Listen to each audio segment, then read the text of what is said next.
Like, people say, I have eczema, or I have depression, or I have rheumatoid arthritis, or I have ADD. Now, there's an assumption there, isn't there? The assumption is, first of all, is that there's this thing called ADD, there's this thing called eczema, there's this thing called rheumatoid arthritis, or there's this thing called depression, then there's an I. And the I has that thing. But that thing has got its own separate, independent nature.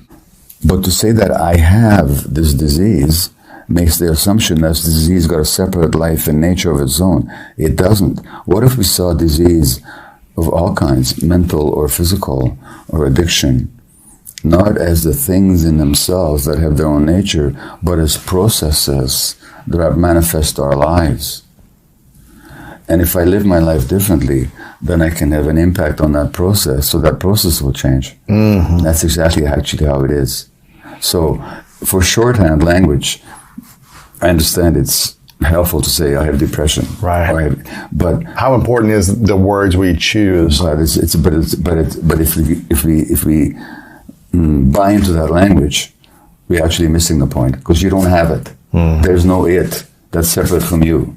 And that means that if you change yourself, in fact, there's a friend of mine now, a recent friend, Dr. Jeff Rediger, who's a psychiatrist at Harvard. And last year he wrote a book called Cured, The Science of Spontaneous Healing. So that was the subtitle. Now, he studied people who were terminally ill, documentably so. They had no prognosis whatsoever, and then they get better.